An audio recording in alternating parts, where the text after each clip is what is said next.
ഓസ്ട്രേലിയയിൽ 21 വർഷമായി താമസിക്കുന്ന പ്രവാസി മലയാളി ദമ്പതികളായ തിരുവല്ലം ബാസിയും അജിത ചെറിയിലും കേരളത്തിലെ കഴിഞ്ഞ ദശകങ്ങളിലെ സാമൂഹ്യ വികസനപരമായ മാറ്റങ്ങളെ പ്രശംസിക്കുന്ന ഒരു സന്ദേശം സാമൂഹ്യ മാധ്യമങ്ങളിൽ പങ്കുവച്ചിരുന്നു. തിരുവനന്തപുരം സ്വദേശിയായ തിരുവല്ലം ബാസി മുൻകാല മാധ്യമപ്രവർത്തകൻ കൂടിയാണ്.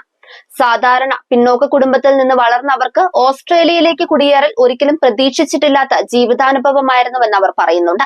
ഓസ്ട്രേലിയയിലെ പ്രകൃതി സൗന്ദര്യമുള്ള നഗരങ്ങളും ഉയരം മുതൽ അടിസ്ഥാനം വരെയുള്ള എല്ലാ സൗകര്യങ്ങളും കണ്ടപ്പോൾ കേരളവും ഒരിക്കൽ അങ്ങനെ ആയാലെന്ന സ്വപ്നമാണ് മനസ്സിൽ വളർന്നതെന്ന് അവർ പറയുന്നുണ്ട്. ഓരോ അവധിക്കാലത്തും നാട്ടിൽ മടങ്ങിയെത്തുമ്പോൾ കേരളത്തിൽ ക്രമാതീതമായ മാറ്റങ്ങൾ വന്നത് കണ്ടും അനുഭവിച്ചും അറിഞ്ഞെന്നാണ് അവർ പറയുന്നത്. പ്രകൃതി ദുരന്തങ്ങളുടെ വെല്ലുവിളികളെ അതിജീവിച്ചുകൊണ്ട് സംസ്ഥാനത്തുണ്ടായ അടിസ്ഥാന സൗകര്യ പുരോഗതികളെ കുറിച്ച് അവർ എടുത്തു പറയുന്നുണ്ട്.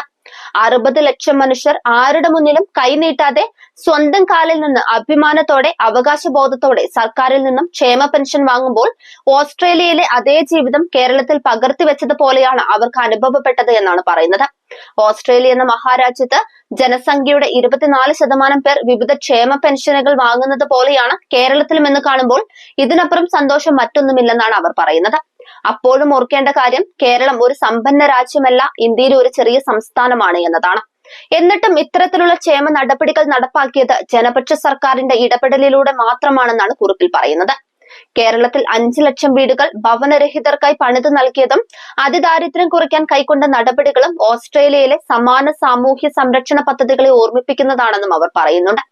കഴിഞ്ഞ 10 വർഷം കൊണ്ട് കേരളത്തിലുണ്ടായ ഈ മാറ്റം ആരും തളികയിൽ വെച്ച് നീട്ടിയതല്ലെന്നും ജനപക്ഷത്തുള്ള സർക്കാർ അധികാരത്തിൽ വന്നതിലൂടെയുണ്ടായ മാറ്റങ്ങളാണെന്നും ഈ മാറ്റങ്ങൾ നിലനിർത്തേണ്ടത് ഓരോ മലയാളിയുടെയും കടമയാണെന്നും ഇവർ പറയുന്നുണ്ട്.